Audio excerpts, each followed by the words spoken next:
YouTube channel, and this is Kikay Mirar.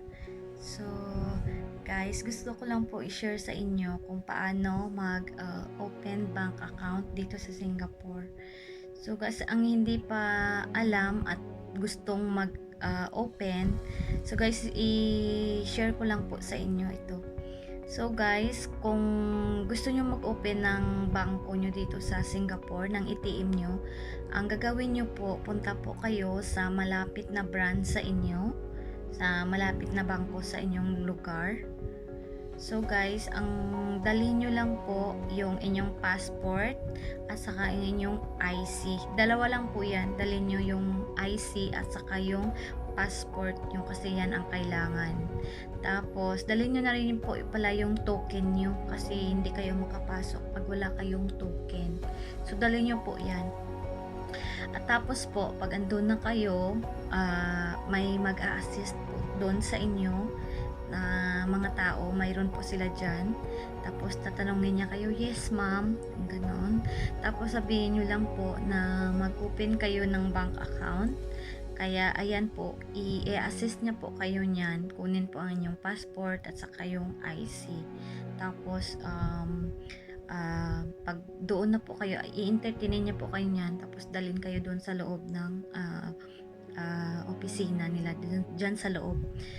Tapos ano po, kakausapin niya kayo, kukunin yung mga details nyo. Katulad niyan, may pag dinala, ano lang po kasi madali lang kasi dyan sila nabibase sa inyong mga passport at saka sa inyong IC.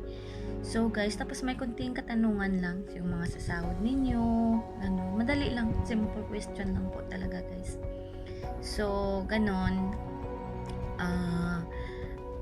yun po, after that mabilis lang po talaga, walang 30 minutes tapos na agad yung pag ano sa inyo, pag entertain. Tapos po, i-update na lang po kayo niyan. Kunin yung cellphone number ninyo. Ayun. Tapos, sasabihin niya kayo na pwede na kayong umuwi, guys. Mabilis lang talaga, guys, as in.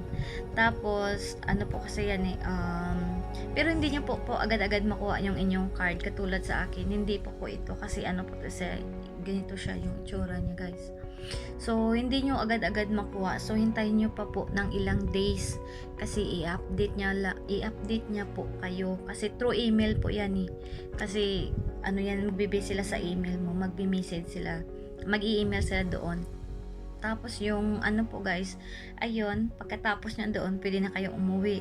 And then, kasi sasabihin niya naman po sa inyo yan na i-update niya kayo. So guys, hintayin nyo siguro mga sa akin kasi mga 2 days yata yun. Mga 2 days, may later ako na dumating.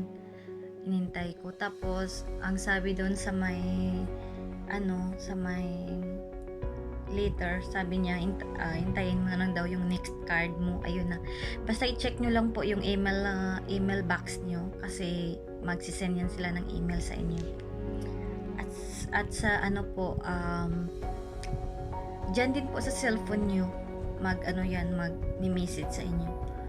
Tapos after 2 days yata, sa akin na yata 2 days yun eh, i-check nyo po sa email box nyo, may darating po na email sa inyo. Tapos babasahin nyo lang po yun. Tapos the next step yun, magsisend na naman sila ng letter. So yun na po, may card na po kayong ma-receive. Yan, ito po siya. And then after that guys, yung pag na-receive nyo na ito, kayo na mag-activate. Kayo na po mag-activate. May papel po yan dito na hindi nyo na po kailangan pala pumunta doon sa bangko ulit. Kasi may dyan na lang kayo bibase sa may letter na sa may letter na nilagay dyan. Basahin nyo na lang po. Tapos po, may nakalagay dito na, parang may nakadikit dito na red kung paano nyo i-activate ang inyong yung card. So, ang gagawin nyo lang po, basahin nyo dyan yung sulat. Dyan. May nakalagay po dyan may nakalagay po dyan kung paano mag-activate. I-send nyo po sa, ano yata yun eh, pag nag-activate kayo guys, yung ang gamitin nyo ang SMS, tapos may nakalagay dyan, basta dyan follow lang po kayo dyan sa instruction nila. Tapos pag nag-activate po kayo, yan, makikita nyo dyan kasi may sulat naman, paulit-ulit guys, sorry. So, kaya ayan, madali lang po talaga. Tapos after that, pag na-activate nyo na, pwede nyo na magamit. Ayan guys, mabilis lang po talaga guys. Hintay-hintay lang siguro mga 5 days. Ayan, 5 days nila yan i-email sa'yo. 2 days may mag-i-email yan sa'yo ng later, and the second, yung sa pangalawa nyo, ayan, may card na kayo. So, ayan guys, sana may natutunan kayo sa video kong ito, at sana huwag kayo magsawa manood na aking video, kahit na minsan mo lang trail practice lang naman po to. Sana mag-grow pa yung channel ko. Sana tulungan niyo pa ako sa aking watch hour, kasi hindi ko pa na-reach. So guys, ayan. Anyway, thank you guys. Ayan. Tapos na.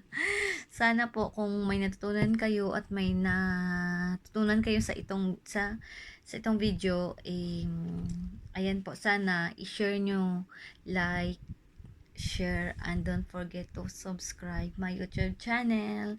So ayan guys. Thank you.